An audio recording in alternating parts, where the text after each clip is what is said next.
Ano ba ang vitamin B? Okay, ang vitamin B, maraming klaseng vitamin B. Pero yung vitamin B complex na usually nire-reseta ng doktor, yung B1, B6, B12.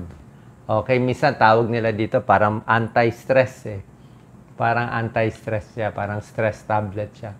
So, pag ang isang tao ay kulang sa vitamin B, anong mga senyales? Mahina, walang energy, malungkot, okay, medyo depressed, mahina mag-isip, kailangan din ng dugo ang vitamin B, pati yung balat. Pag kulang sa vitamin B, madalas may sugat-sugat dito. May sugat-sugat dito sa tabi ng labi.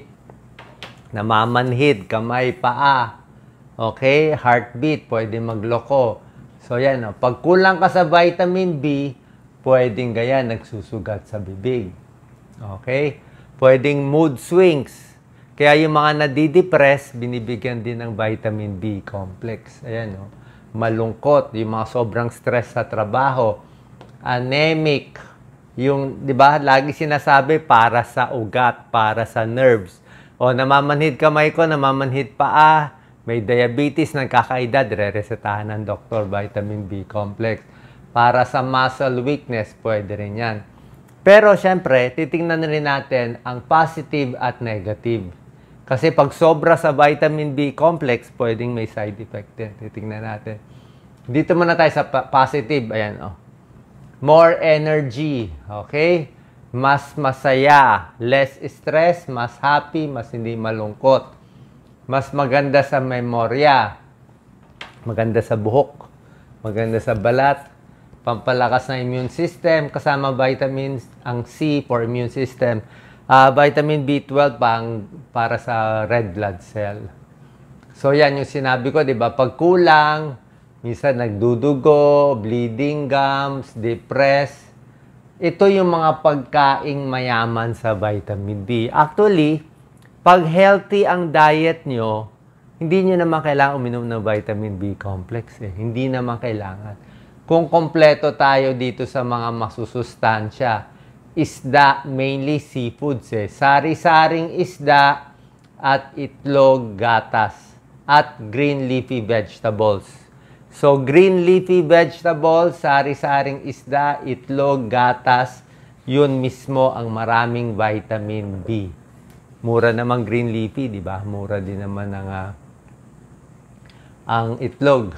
So, to vitamin B complex, usually B1, B6, B12.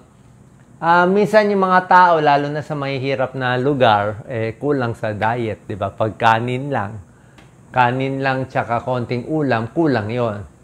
Pag tumatanda, minsan nagkukulang sa vitamin B, kaya namamanhid. Pag buntis, kailangan niya ng folate, ibang vitamin B yon.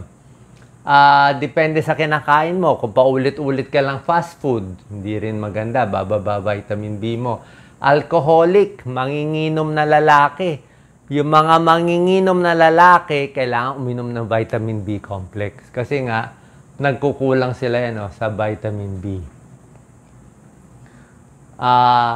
Totally vegetarian, actually healthy ang vegetarian pero yung talagang walang seafoods. Yung vegetarian na may isda, hindi mo kailangan ng vitamin B complex. Pero yung gulay lang talaga, walang itlog, walang gatas, walang isda, kulang sila sa vitamin B12.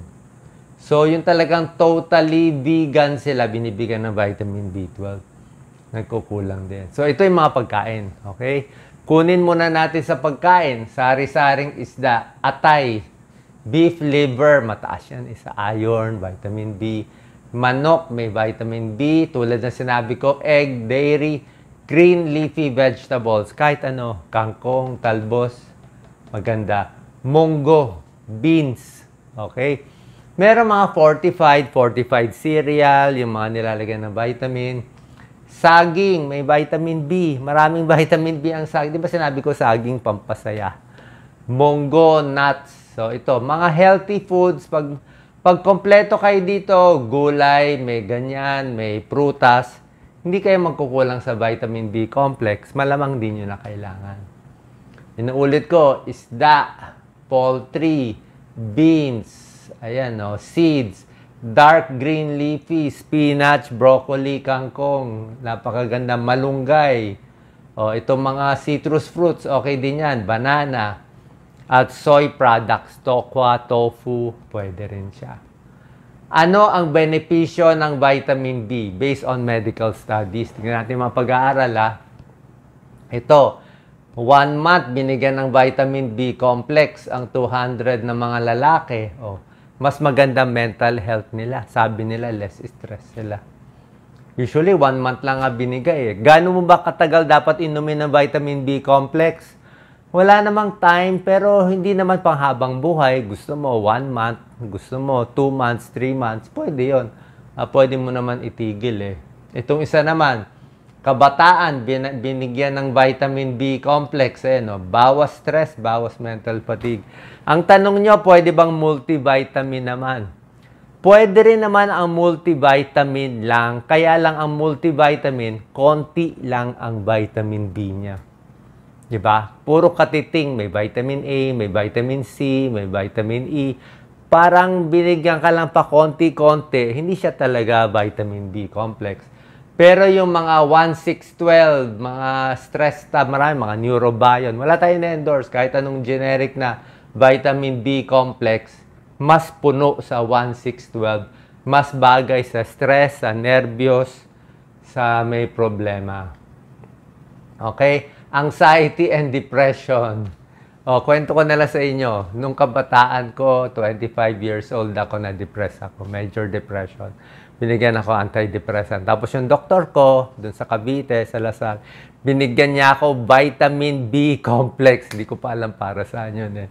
Sabi niya, Doc, hindi pa ako doc nun eh. Really, maganda yan, vitamin B complex. Okay yan, pampatulog. Hindi niya sinabi na depressed ka, nervous ka, stress ka, pero bagay sa'yo. So, yan, maganda nga daw for anxiety, for depression, vitamin B. Ayan, pag may depressed, vitamin B complex lang, 2 months, less depression, mas masaya na. Diba? Or, kung ayaw niya bigyan ng vitamin B complex, di ba pampasaya, yung sinabi ko, saging, green leafy vegetables, yun na lang pampasaya, isda, pampasaya, prutas, gulay, pampasaya. Ayan, B complex, mura lang to. Diba? Pag mababa ang level mo ng B12, B6, folate, ayan, mas depressed sila. Yan, no? Tapos pag naka-antidepressant, mas nakakatulong pa vitamin B complex. Isa lang ang malaking at matabang problema sa mga umiinom ng vitamin B complex. Ito yung pinaka side effect. Tataba. Diba? Yan ang problema. So pag stress ka, depressed ka at mataba ka na, pag-isipan natin. Kasi ang vitamin B complex nakakagutom. Lagi kang gutom.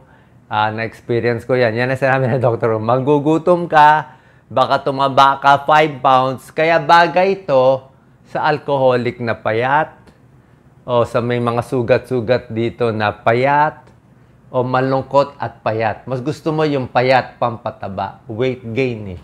May pag-aaral, pag nagbigyan ng vitamin B complex na mga tableta or capsule, tumataba. Kaya yung mga milk formula ng bata, ang daming vitamins, kaya ang taba ng mga baby. Biglang lumolobo yung baby sa dami ng vitamins sa gatas. Pag maraming vitamin B, tumataba at minsan nagkaka-diabetes pa.